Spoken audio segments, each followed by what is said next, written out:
बिस्मिल्लाहिर्रहमानिर्रहीम, अस्सलाम वालेकुम, welcome to Vijay mentor CS403 database management system assignment number 2 solution for 2022। ये सोल्यूशन काफ़ी मुश्किल है उन लोगों के लिए जिन लोगों ने अभी तक जो डेटाबेस है उसको सही से नहीं पढ़ा।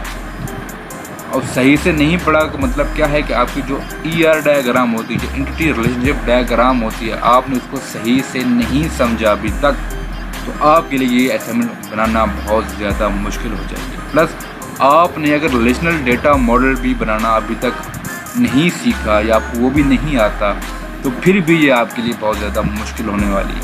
ठीक है, इस असाइनमेंट के 2 स्टेप्स हैं। एक आपने बनाना है relational data model, and then आपने कमांड्स लिखनी है कि इस कमांड्स की मदद से हम ये कुछ क्रिएट कर सकते हैं अपनी डेटाबेस के अंदर। तो हम देखते हैं कि किस तरह हम इसको सॉल्व करेंगे। ये हमारे पास है ER डायग्राम, ठीक है, एंटिटी रिलेशनल या रिलेशन डायग्राम इसको हम कहते होते हैं। अब इस डायग्राम में 3-4 चीज़ें मैं आपको नोट करवाना चाहूँगा। ठीक है, उसमें हमारे पास जो फर्स्ट नोड या फर्स्ट आइटम मैं कह लूँ वो क्लाइंट है, देन उससे मिलता जुलता या उससे बिलोंग करता हमारे पास कस्टमाइज्ड ऑर्डर है। ठीक है, ये क्लाइंट साइड हो गई। देन हमारे पास जो दूसरी साइड आती है उसके पास हमारे पास स्टॉक में आइटम्स आते हैं, आइटम टाइप्स आती हैं, स्टॉक पड़ा हुआ है, इमेजेस हैं, हमारा मैनेजर आता है। ये चीज़ें मैनेजर के अंडर आ रही हैं सारी। ठीक है, और उसके अंदर इनवाइसेस हैं, उनके अंदर ऑर्डर हैं, जो कस्टमाइज्ड ऑर्डर हैं वो भी अप्रोच कर रहे होंगे हमारा जो मैनेजर होता है। एंड वो मैनेजर क्या क्या कुछ मैनेज कर रहा है, वो सारी चीज़ें हमारे पास मैनेज हो रही हैं इस तरह से।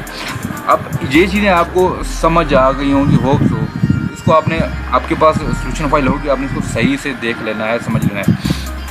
इसकी बेस पर हम रिलेशनल डेटा मॉडल तैयार करना है। अब इसकी बेस पर हम रिलेशनल डेटा मॉडल किस तरह तैयार करना है वो मैं आपको नीचे जाकर दिखाता हूँ। कि ये देखें, हमारे पास ER diagram relational data model, हमने जो रिलेशंस हैं primary keys and foreign keys के ज़रिए हमने ये बताना है कि कौन सी चीज़ कहाँ एडजस्ट होगी, या कौन सी चीज़ को कौन अथोराइज़ कर रहा होगा, या कौन सी चीज़ को कौन यूज़ कर रहा होगा। तो ये वो सारी चीज़ें हैं इसके अंदर। यहाँ पे आपको सही नज़र नहीं आ रहा, जूम करता हूँ। यहाँ पर हमारे पास देखें, ये हमारे पास आ रहे हैं क्या कहते हैं, आइटम्स आ रहे हैं, ये हमारे पास ऑर्डर्स आ रहे हैं, ये आइटम टाइप आ रही है, ये हमारे पास कस्टमर नेम आ रहा है। ये वो सारी चीज़ें हैं जो यहाँ पे शो हो रही हैं। ठीक है, इनके साथ आपने इनकी आईडीज़ वगैरह और उनका जो फॉरेन कीज़ हैं वो आपने बतानी हैं, कौन कौन सी फॉरेन कीज़ यूज़ होंगी, कौन कौन सी हमारे पास प्राइमरी कीज़ यूज़ होंगी, वो सारी चीज़ें आपने इसको यहाँ पर करके बतानी हैं। ठीक है, तो ये थोड़ा सा मुश्किल काम है। नेक्स्ट आज हमारे पास हमने रिलेशनल डेटा मॉडल तो मैप कर लिया। अब हमने क्या करना है, हमारे पास SQL स्टेटमेंट हैं, कुछ हमारे पास उन्होंने दी हैं टेबल क्रिएट करने के लिए, हमने उनकी कमांड लिखनी है। अब कमांड किस तरह लिखनी है, होप्स हो आप ये पढ़ रहे हैं सब्जेक्ट, तो आपको कुछ कमांड्स तो आती होंगी जो बेसिक्स कमांड होती हैं डेटाबेस की, वो तो आपको पता ही होंगी। अगर वो भी आपको नहीं पता तो आपका अलग ही हाफिज़ है। अब जो पहली स्टेटमेंट दे रहा है वो हमारे पास क्रिएट करना है हमने टेबल नेम, जिसका हमने रखना है कारपेंटर सॉरी। अब हमारे पास हमने कमांड जो होंगी क्रिएट टेबल कारपेंटर।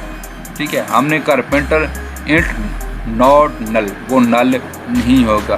कारपेंटर वारचार, मतलब उसकी जो वेरिएबल कैरेक्टर्स हैं वो 225 होंगे, 255 होंगे सॉरी। इसी तरह हम उसको 3 डिफरेंट हम जब उसका नेम, एड्रेस और फ़ोन के लिए हम जो फील्ड्स देंगे, तो उसमें जो वारचार मतलब उसकी जो करेक्टर वैल्यू होगी, जो करेक्टर लेंथ होगी, वो हम 255 रखेंगे, बल्कि 4 सॉरी। ठीक है जी, ये रखेंगे। देन हम एक प्राइमरी की लिखेंगे, ये भी बतानी है कि प्राइमरी या फॉरेन की आपने भी बतानी है, इसकी प्राइमरी की कौन सी होगी या फॉरेन की कौन सी होगी। तो हमने प्राइमरी की भी बतानी है कि ये प्राइमरी की, उसका फ़ोन नंबर होगा, उसका नाम होगा, उसका एड्रेस होगा, बट अब जो भी होगा उसकी बेस पर आपने यहाँ पर ये लिखनी है। तो दूसरा है कि आपने क्या करना है, change the name of the column from the total amount to net payable in the invoice table.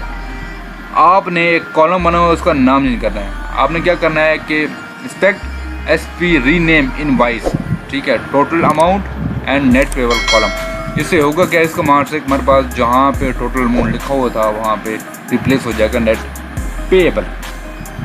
ठीक है, अब जो थर्ड वन है उसके अंदर कह रहा है कि insert one record in the manager table having the data against each column. आपने क्या करना है कि इस एक मैनेजर जो कॉलम है उसके अंदर आपने डेटा को अपडेट करना है, यहाँ पे डेटा अपडेट करने को हो रहा है। ठीक है, आपने लिखना है इनटू सिंपल सादा मैनेजर, उसकी manager ID, email name, contact address and values.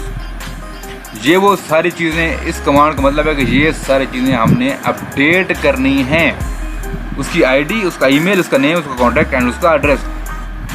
अब नीचे ये वैल्यूज़ का क्या मतलब है, ये जो लिखी हुई हैं इसका मतलब ये है कि हमने जो ऊपर कॉलम्स के नाम दिए हैं उनके अंदर ये वैल्यूज़ अपडेट कर दो। ठीक है, उसके आईडी MG01 लिख दो, उसकी ईमेल ये लिख दो, उसका नाम ये लिख दो, उसका कॉन्टैक्ट नंबर ये लिख दो एंड उसका एड्रेस ये लिख दो। जस्ट सिंपल तरीके से ये कर दो। देन आपने कहा show the name, description and the images of those item whose price are between 2000 to 10,000।